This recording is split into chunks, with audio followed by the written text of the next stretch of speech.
everybody in the basketball world saw Steph having 62 last night, so I wanted to do a film edit breakdown of all his baskets, of all his made field goal attempts.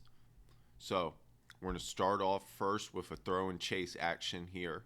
So you can see he goes hard sprint after he throws the pass, catches it on the dribble handoff, takes one dribble with his outside hand, left, right into a shot. You can see Nurkic is dropped right here, and because he's dropped, that allows Steph to have space off this turn the corner shot. They end up calling this one and ruling it a 2 because his foot's on the line, but you can see that gets him in rhythm for his first basket of the game.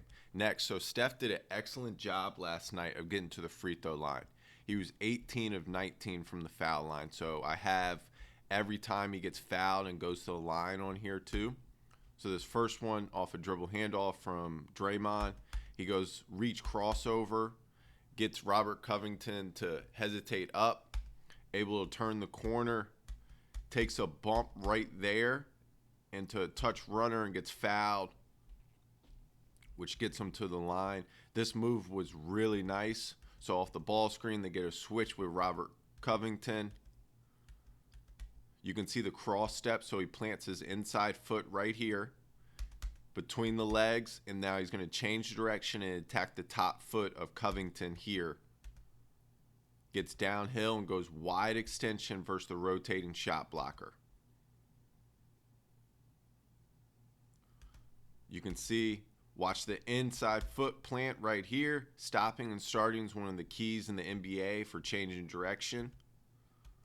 He's able to change direction, gets a paint touch. Watch this wide extension. He goes up 45-degree angle with the ball away from the rotating shot blocker. Next here, so this was out of bounds. They get it to Draymond. He comes off a down screen from Kelly Oubre. They force a switch. Now he's creating space on a sidestep 3 right here. He gets away from the chest of Dame. So watch how he gets away from his chest. Away from the chest makes it a harder contest.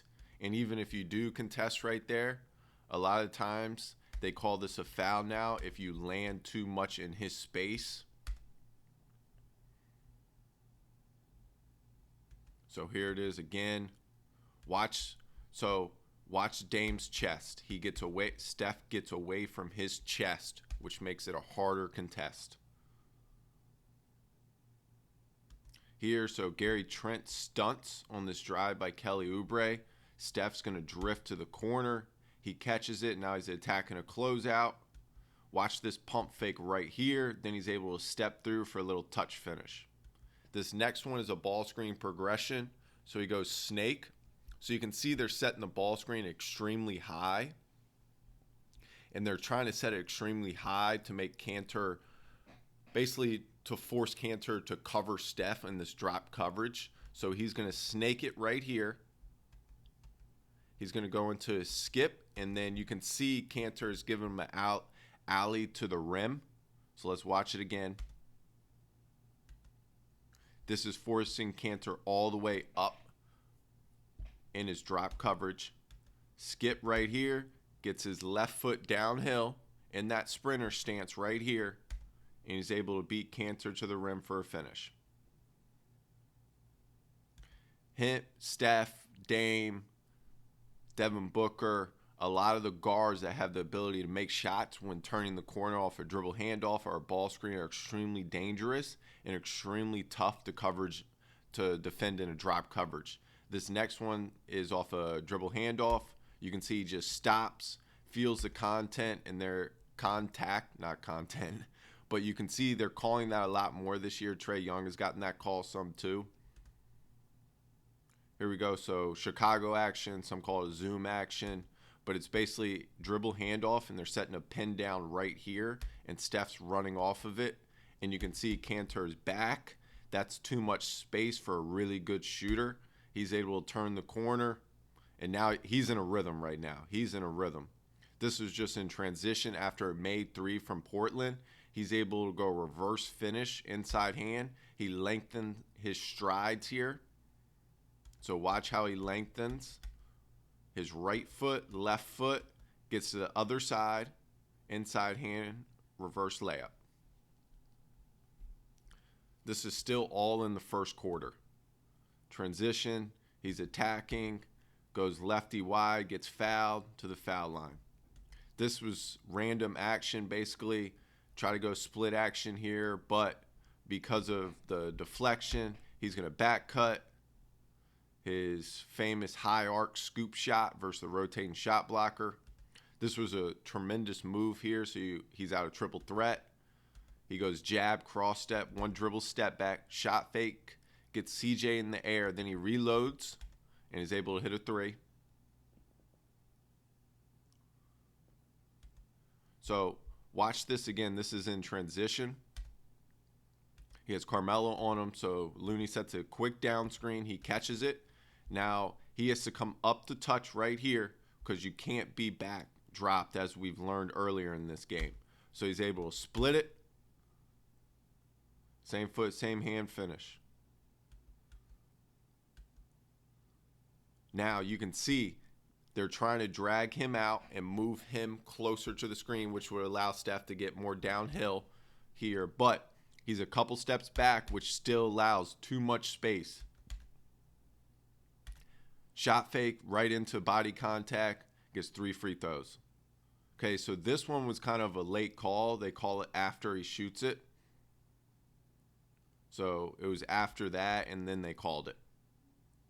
Offensive rebound, he gets this, and they call it an and one because you can see he hits him on his left hand or his left arm. Right there, another free throw attempt.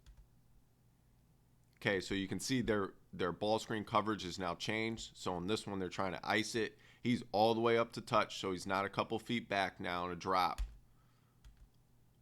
Wiseman slips out of it. He goes crossover into 3. Just great rhythm. Let's watch that one again. This is one of my favorite clips. You can see he recognizes they're up to touch.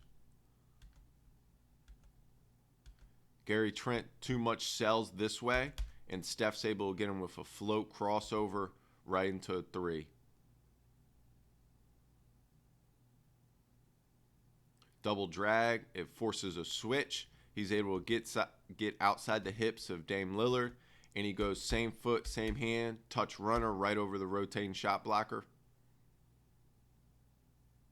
Here we are again with his cross step. So he plants on his inside foot with a between the legs. And then he goes to a bump back or a bounce back, little shuffle back 3. This one was once again kind of a random just catch and shoot. He's hot. He's feeling it. This was off a cross screen, down screen action. He's able to take one dribble here. It turns into a ball screen. He gets caught right there. Then watch how he finds the body of Gary Trent into his leaner. How he finds the body is something Devin Booker's really good at too. He finds it, then shoots his little touch leaner. Here we go. He tries to go slide by right here. He gets fouled, and he does it again. He turns the corner aggressively to the rim. Tries to go slide by, gets 2 more free throw attempts. Now you have hand contact since they're in the bonus. They call it again. That's 2 more free throws. Like what I was saying earlier, you can see this is way too much space for Steph and Dame, Trae Young. Skips, turn the corner, 3.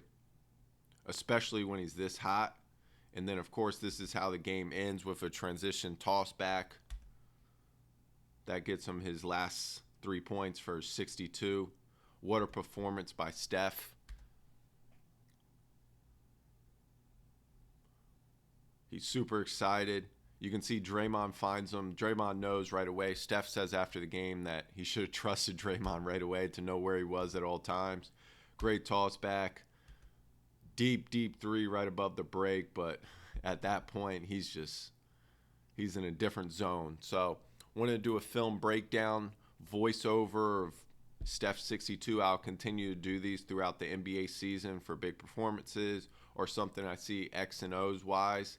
If there's something that y'all would like me to do a voiceover of, just let me know. Appreciate it.